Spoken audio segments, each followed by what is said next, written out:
Welcome everyone to this virtual lunch and learn session of the Kansas City, Kansas Public Library. My name is Ann Lacey. I'm a librarian here, and we are pleased to have Rodney Denholm with us today. Rodney is a financial and credit counselor of 24 years with Consumer Credit Counseling Service Incorporated, and he is going to talk to us about how to negotiate your debt.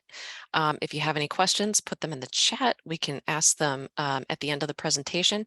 Also, we are recording today, and if you have, if there's anything you want to follow up on or you missed, we will post this on our YouTube channel and send the link to everyone so you can go back and watch it again if you'd like to. So welcome, Rodney. Thanks for being with us today.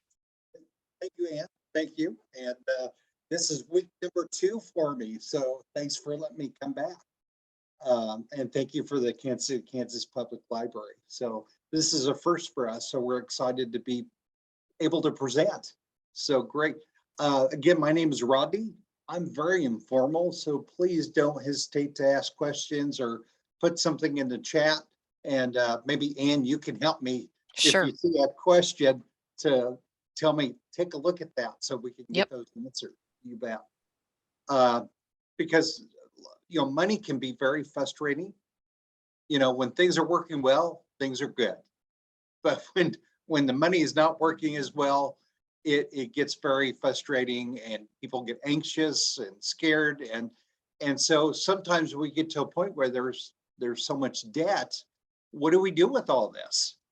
And so just a little bit of information about our office. We've been doing this for over 30 years in Kansas. We're based in Salina, and we have 2 locations, physical locations, Salina and Wichita. And we offer free budget and credit counseling. So our services are open to everybody. There's no income guidelines. There's no age requirements that someone has to meet.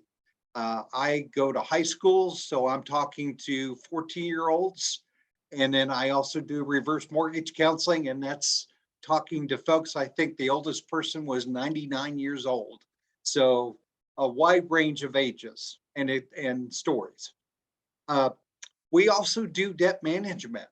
So that's something we'll touch on today as an option. What do you do with this debt?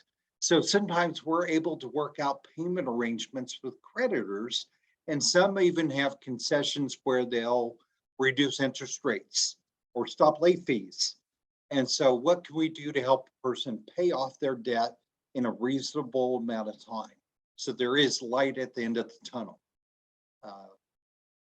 And then we also do some housing counseling. So we'll go ahead and get started here. If someone contacts us and they're like, okay, we'd like to pay off debt. Many times a concern is we're not sure who's out there or how much we owe. So one of the first things we suggest is let's pull a credit report. So the link that you see here, annualcreditreport.com, it's a federal law now that we all can get a free copy of our credit reports every year. There's 3 credit reporting agencies. There's Experian, Equifax, and TransUnion. So this website, if you visit that, will give you access to all 3 companies. Now, you don't have to get all 3 at the same time. So you can pick and choose. Maybe you want to pick one today and then wait a quarter, 3 months, and get the second credit reporting agency's report. If you do that every quarter, you can space them out. You can actually be checking your credit report for free every 3 months. One thing I would give you as advice, if you go to the website, please have a printer ready or have a way to save that credit report on your computer as a PDF or something. Because once you go to the website and you pull up the free credit report, you close that window. That was a free report for the year. You won't be able to go back and get, let's say, Experian a second time. You're going to have to wait 12 months. So that catches people off guard. So be sure you have a way to save that or print that credit report. The phone number I gave you right below that, if you would rather not be online, to request it, you can call that toll-free number. And I'm sorry, no matter what numbers you hit, you'll never get a live person on the phone. And it will just prompt you what to say, like your name, your address, social security number, date of birth, and they will mail the credit report to you for free. I've done this myself, so I wanted to try it out, and it does work. But expect probably 4 weeks, 6 weeks to get that credit report in the mail. May get there sooner, but give it some time to be there. If you go to the website and you would rather mail your request in, there is a mail form that you can print off and submit it that way. And again, they'll mail those credit reports to you for free. Now, I've had people ask me, well, what about Credit Karma, Credit Sesame, freecreditreport.com? Can you get a report from them? You can, but what I normally see is you're getting bits and pieces of the credit report. You really don't get the whole thing. So I would really recommend, if you want the whole report directly from the credit bureaus themselves, this is the best website there is for that. And again, that's a federal law, and this is what was this website came from that. If you think you're on the website and they're asking for a debit card or credit card number, you got to the wrong place. Go ahead and get out of that site and try it again. Go back to this one, and it does work. Another thing that comes up though is there's no law that says, hey, if I have a bill that creditor has to report that information to the credit bureau. So sometimes there can be some missing information that we're not seeing. So what do we do if there's other debts that are not listed in the credit report? That's where we're asking someone to think about, okay, we may have to think about who have we owed in the past. Maybe it was a medical provider. Maybe it was another local company. You may have to do a little homework, give them a call, find out if they still have a record of your debt or who they sent it to. Now, if it's not in the credit report, of course, it's not affecting your credit. Now, I'm not saying don't pay the bill, but if your issue is I'm trying to improve my credit rating over time, you may focus on the ones that are in the credit report first. But definitely you can try to track down the other ones too. Some cases we visit with somebody and they're not sure about a debt. It may be a case of they get a letter in the mail down the road. We'll cross that bridge when we get there and we can add it to the plan at that point. But if nothing else, we just start with what we know for sure. Okay.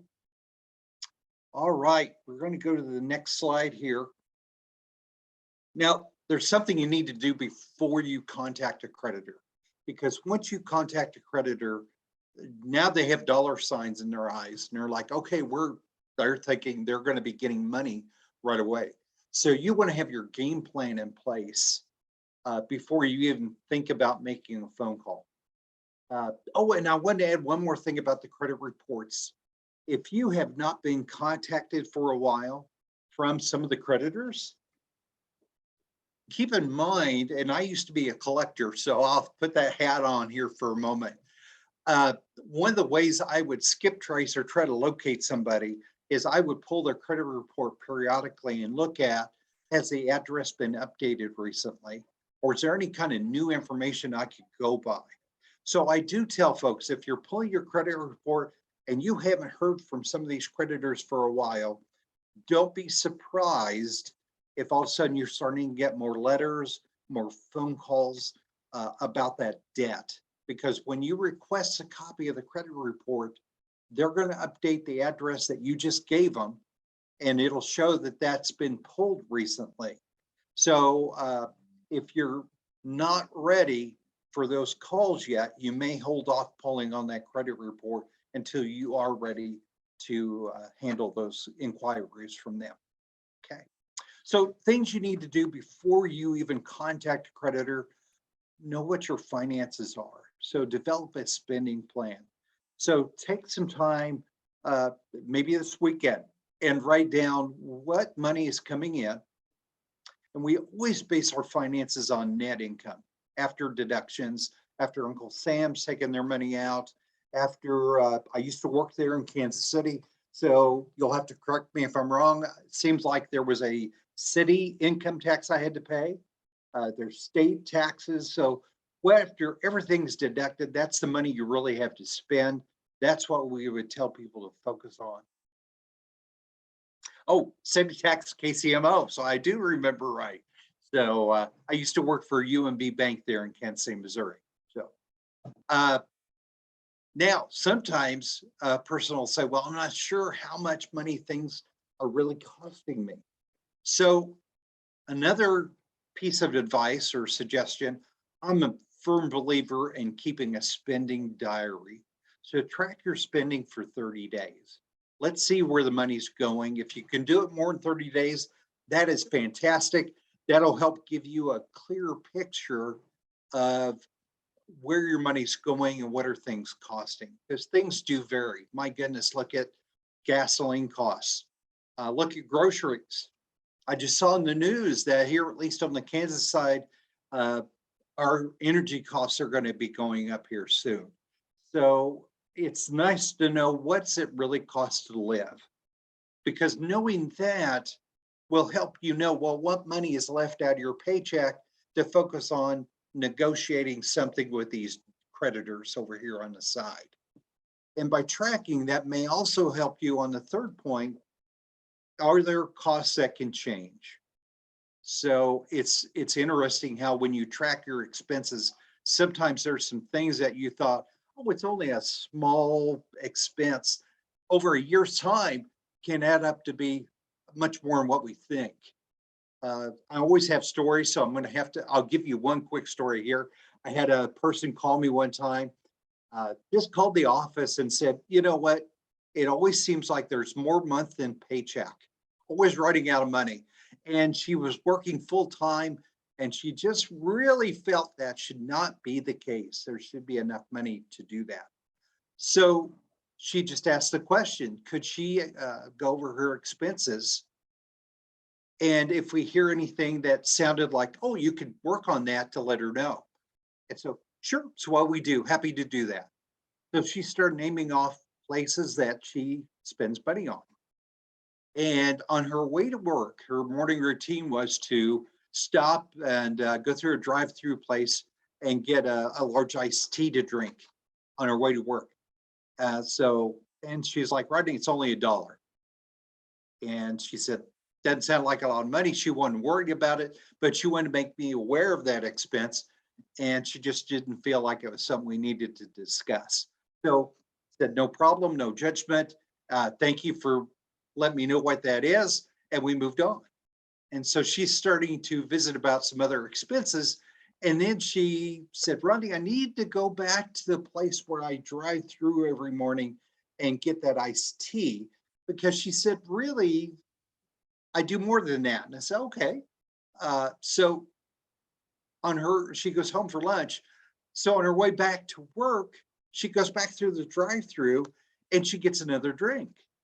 And again, she started saying, Rodney, it's only $1. I'm not really worried about that. And I said, well, let's maybe just look at that expense for a moment. And so we're $2 a day. And as we visited, we found out that sometimes she'd get a sandwich or a dessert or something. So that $1 a day ended up being more than $100 a month when we started adding that whole month window together. So that's why I love tracking, because it helps you look at, well, it may be just $1 a day, but if you do it enough times, what does it really add up in a month's time? That could really be an eye opener. It really puts a whole new spin on where's my money going. And if you're looking for ways to help negotiate debt and you want to pay a bill off quicker, it's sure nice to know, where's that extra money going to come from? Or can I change anything right now? So I know what I can actually do before I even reach out to a creditor. And then savings is on here. I want to point out, you got to have a budget, and it's good to pay off debt, but don't forget the old saying, pay yourself first, because things happen. Car breaks down. Kids need something. Oh my goodness, school's starting up here. So you might have school clothing, school tuition, school supplies. Those are things that if you plan ahead, you can save a little bit of money every month. So when that bill gets there, it's not like, oh my gosh, I got to come up with the car tags this month. You actually have some of it, or most of it, or all of it saved up already. And it's not, uh, it's making the money less stressful. And I'm always looking for less stress. So if you could save a little bit each month to help cover that big cost down the road, that'd be great. I was just counseling someone this morning and she brought up, oh my gosh, she has to get car tires. Well, tires are not cheap. So she's like, how do we work $600 of savings into this plan? And luckily she had some time to work with. So it could be as simple as, hey, I can save 20 bucks a month. So when I'm getting ready to buy tires, she can have that money saved back. So don't forget about setting aside some money too. Don't wipe out your total budget uh, when you're trying to help plan everything. So let's go to the next slide here. And here's another question that people ask us. How much of our income, net income, should we be spending on housing, buying groceries, keeping the lights on? So this is just some extra information for you. This is just telling you roughly what on average are people spending for each spending category there. So housing, for instance, no more than 30%, whether that's rent or that's your house payment, which includes the taxes and the insurance and upkeep on the house. Utilities, lights, water, gas, phone, cable, internet, your groceries, your car, no more than 20%. That's not only car payment or gas in the car, but that's car maintenance, that's car insurance. So that can help you maybe pinpoint areas if you're looking for money to help pay off debt. This might help pinpoint some areas of, hey, maybe I'm spending more than what the average is in that category. That could be something to help work on or look at, can you reduce that over time? Now, if you're doing percentages and you find out, oh my gosh, Rodney, I'm not right there in that guideline, don't automatically think you're doing something wrong. Take a look at your situation. Maybe that's where you need to be. But again, it could be an area you could take a look at and see if you can reduce that to free up money to help work on your goal on negotiating or paying off debt. So, so these are just again some national guidelines, but it's a good tool to work with. I always throw this out when we start talking about percentages. If you're trying to do this at home and you're like, what did Rodney say? Call. We're happy to do that. We help people sit down and look at their income and expenses and come up with those percentages with them. So we're happy to do that. So good deal. All right, so we'll go to the next slide here, and I think we'll spend the most time this after lunchtime here on this, and that is, what are our options? What can we do if we have some creditor debt that we're trying to make go away? We want to pay it off. I always try to look at all options. Number one option, what could you do yourself? So a repayment plan. So that's where you've sat down, you've looked at your finances, you've got your list of debts here. And so you're looking at what can you afford to send each creditor.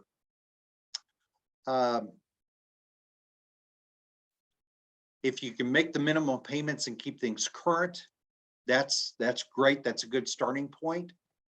If you have credit cards, one thing I like to suggest is, you probably noticed if you have a credit card, as you pay the balance down, your minimum payment goes down with it. So when you look at your credit card statement, they have to tell you, it's federal law, how long it would take to pay that card off if you just pay the minimum. Well, the way they calculate that is, as you pay the balance down, they're thinking you're reducing your minimum payment each month. That's why it would take 25, 30 years to pay off a credit card if all you pay is the bare minimum. So one thing you could do to help pay that card off quicker is don't reduce your payments. So if you've been sending $50 a month, the next month it says, hey, send 48, send 50. And you will pay that account off quicker. Okay. If you have your list of debts, another option you could do as a repayment plan, we call it a power payment plan. And that is make your list of creditors and either make a list from lowest debt to biggest debt, or some people like to start with the higher interest rate to the lowest interest rate. Either way will work.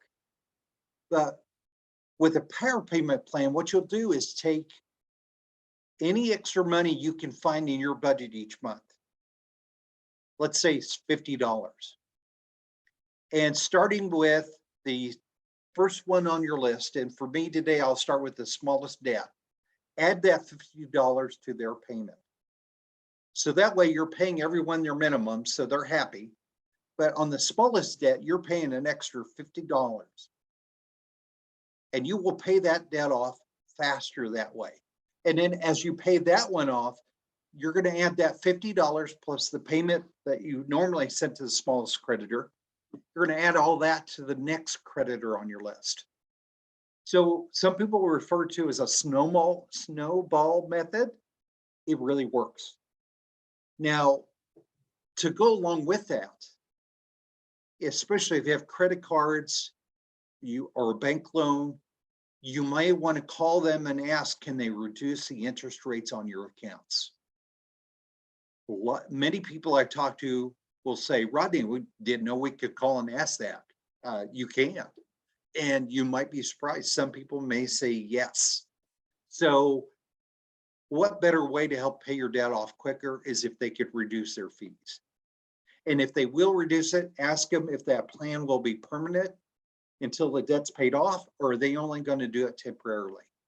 So depending on the creditor, they may not do it, or they may do it permanently, or it may be a temporary thing.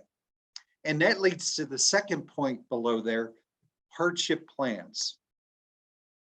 So maybe it's hard to keep up on the debt.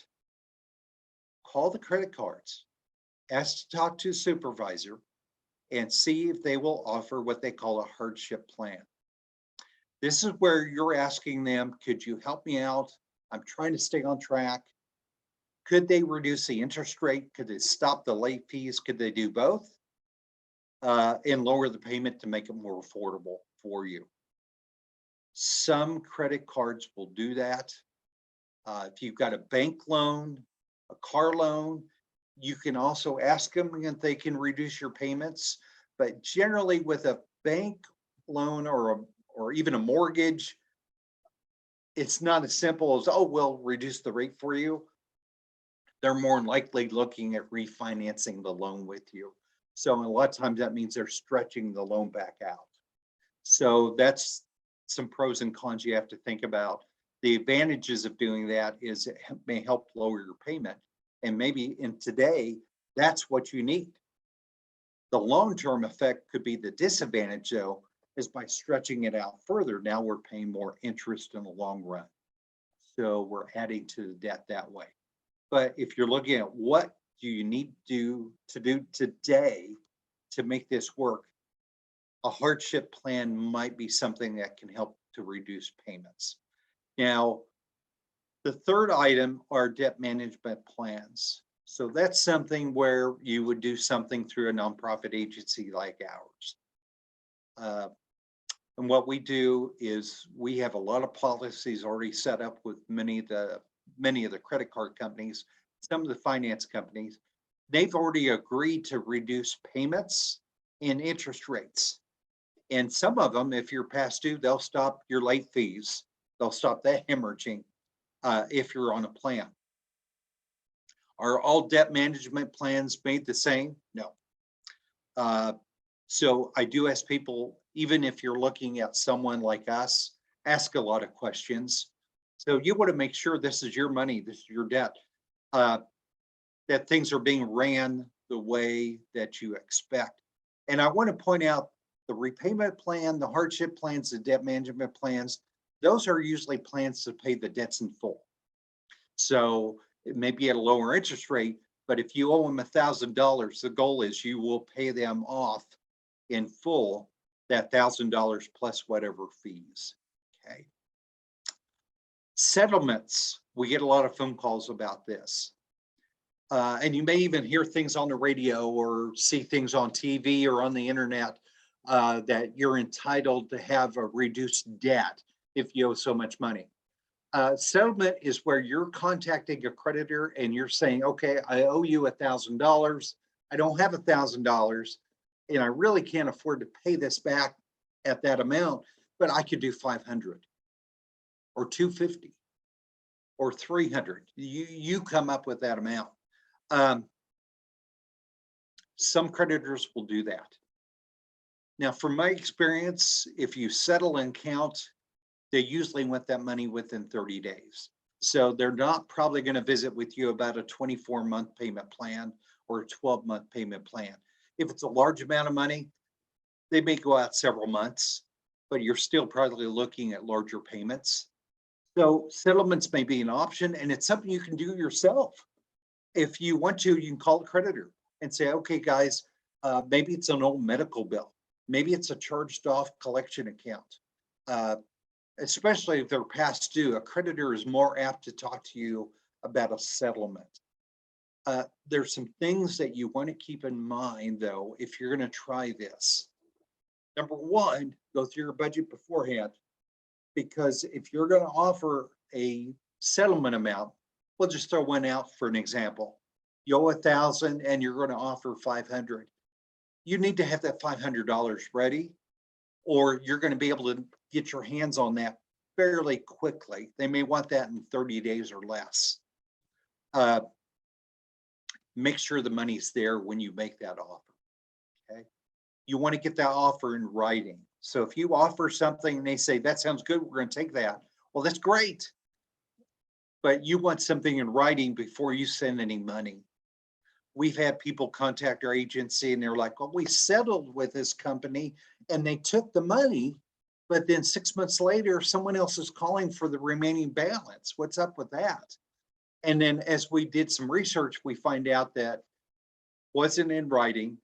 And so since it was not documented, that collection agency may have came back and said, well, it wasn't really approved yet. So when we got the money, we just posted it as a down payment, but now we need the rest. You know, we don't want to play that game. So we really encourage you, get something in writing first. So that way there's no hurt feelings, there's no misunderstandings, that this is all cut and dry. How much, when's it due? How can you get the money there by? And that's something else. If you're going to do money, a settlement, and it's a collection agency, it's not bad to do a money order or cashier's check, so you're not sharing all your bank information with more people. So see about sending that money order or cashier's check. If they insist on electronic payment, maybe you might consider setting up a whole separate bank account. So you're only going to put X amount of dollars in that account, and that's all they can take. There's no extra for them to do. So that way you're protecting your money. Or get a prepaid card and just load enough money in that card for them to pull out. That way you're in control of the whole situation. Okay.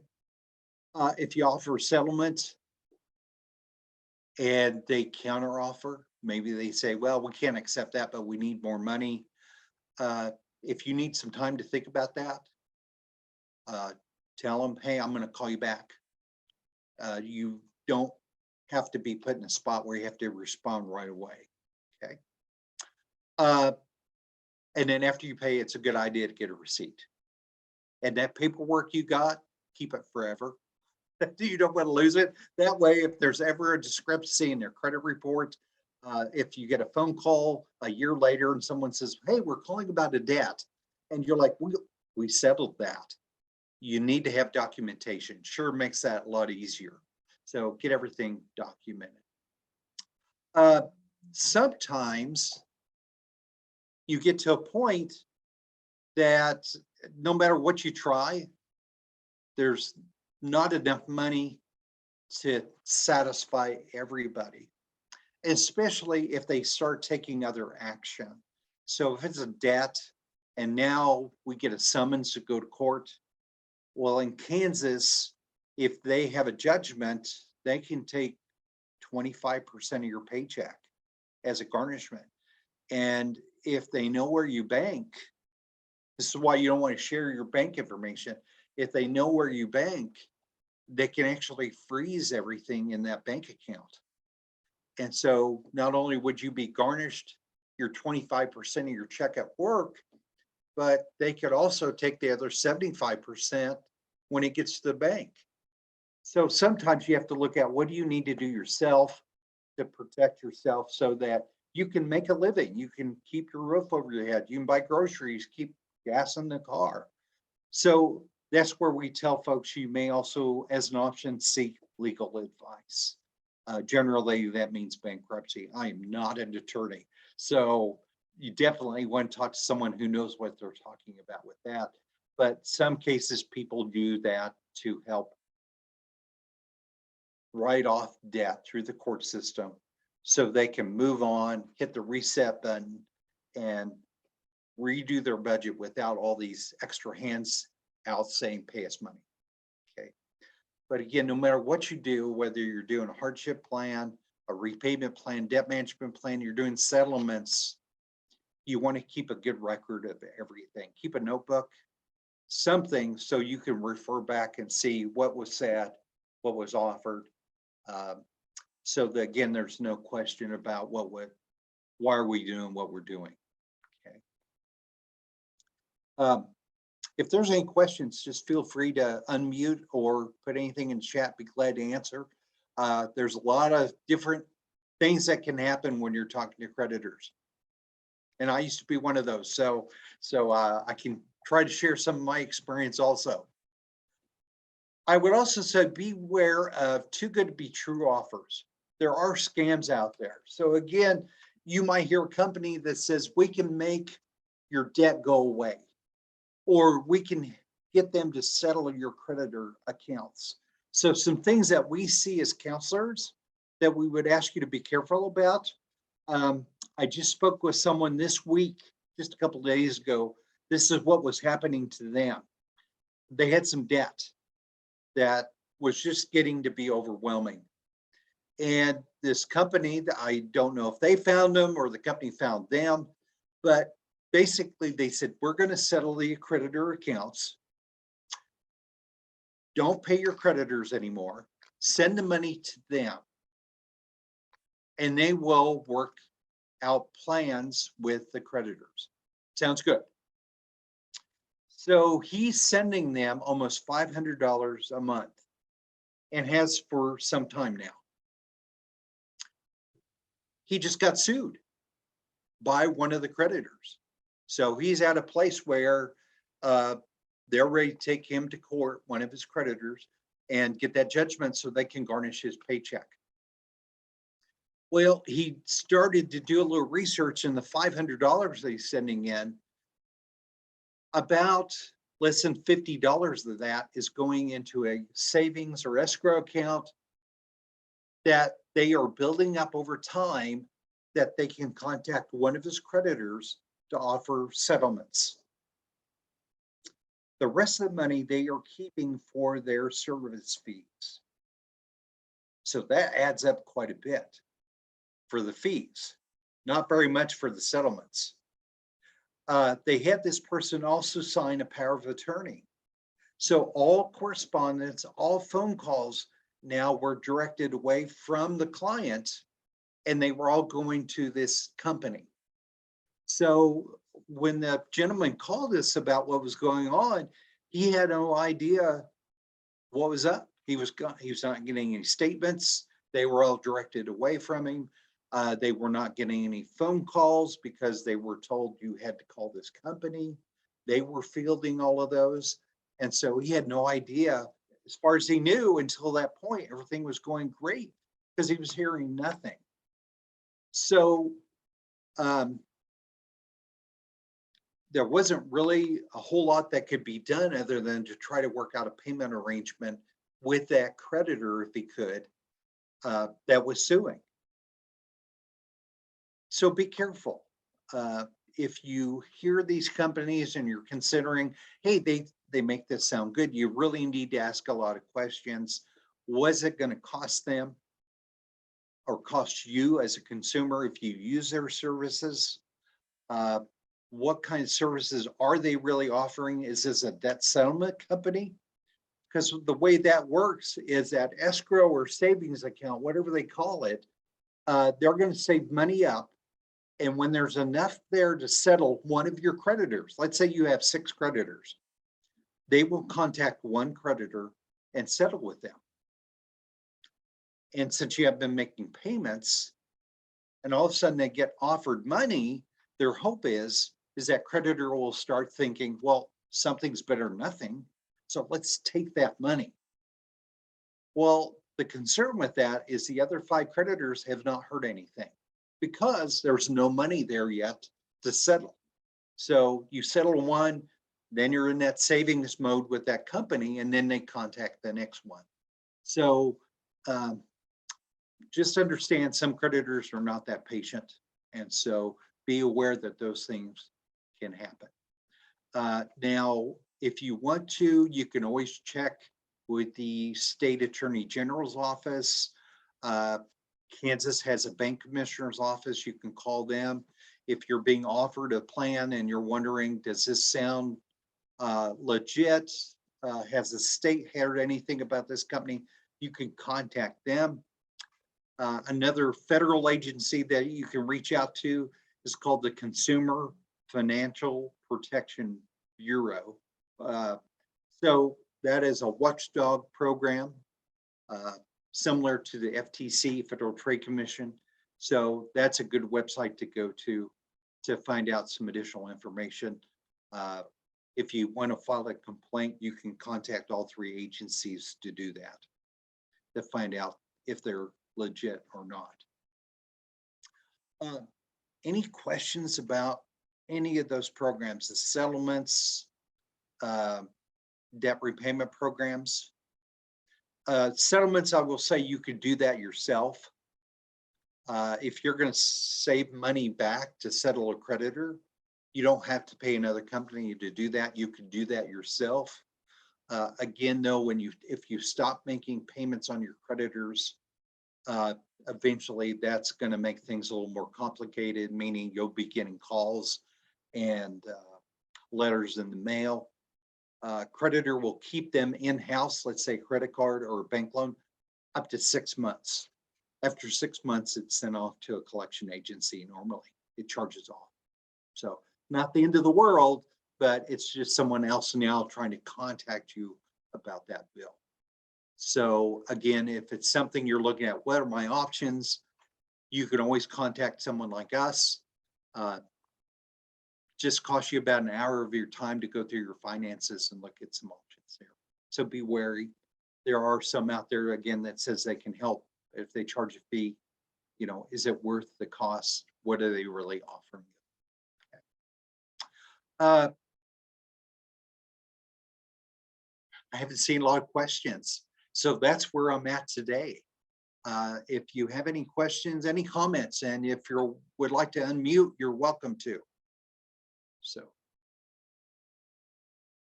no, I must have did a pretty good job. Oh, yes. So, okay. So I'll put in the chat here the agencies that you can contact if you want to find out more about debt repayments, debt settlements. I mentioned the Consumer Financial Protection Bureau. Also, don't forget about your state's bank commissioner's office. Like for Kansas, if you're doing debt management, which we do, you have to be approved and reviewed by the bank commissioner's office in Topeka. It doesn't matter if the company's in Florida or California, doesn't matter. If you're going to help people in Kansas, you have to be approved and reviewed by them first. So if you're doing debt management, that's another safeguard. You can see if they've been okayed. Okay. And then also don't forget about the attorney general, because sometimes people will complain to them if there's been a problem. Also, I found another good resource. Be careful, but you can use Google and just ask for reviews for the company that's contacted you. And that can enlighten you with some of the things that other people have said with their experiences with that company. Right. Any other comments or questions for today on negotiating debt? Oh, any programs to help with debt management? Really, there's the two options that I had mentioned earlier. You could try to do it yourself, call the creditors. If they're current creditors, see if there's ways to reduce your payments, your interest rates. If you have a credit card, again, ask about hardship programs. Could they reduce the interest rates for yourself? Do it direct. If not, then let me give you, we're a member of a national agency, the National Foundation for Credit Counseling. I'll put the website on the chat. It's nfcc.org.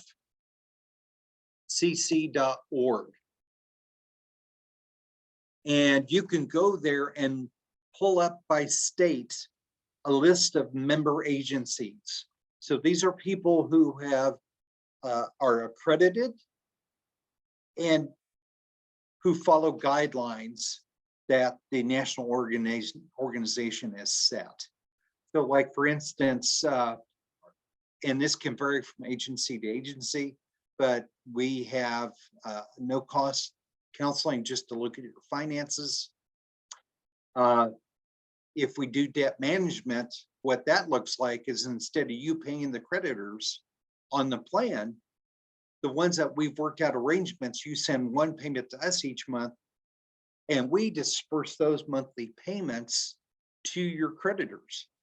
So you still get your statements, you still show that they're getting a payment every month, but because they're going through us, more than likely they've asked or they've agreed to reduce interest rate, fees, and or the payments so that you can get your debt paid off quicker. On average, if someone's on a debt management program, our goal is that they'll have their debt paid off in that plan within 5 to 5.5 years at the most. Most creditors do not like to see a debt go further than that. So, but every credit card is different on what they're willing to do. So some cards will go to 0%, some will go to 6, some are 10, 9.9, it's all over the board. And so if someone does counseling, that is something we help them look at, is what concessions could we help with? And would that better their situation to help them pay off debt quicker? Kansas law does not allow credit counseling agencies to do debt settlement. But if you have some questions about that and what would that process look like, we can help folks understand that process and what can they do on themselves to make that happen. So sorry, that was probably a long answer to your to your quick question there, but I hope that helps. Is there any other questions?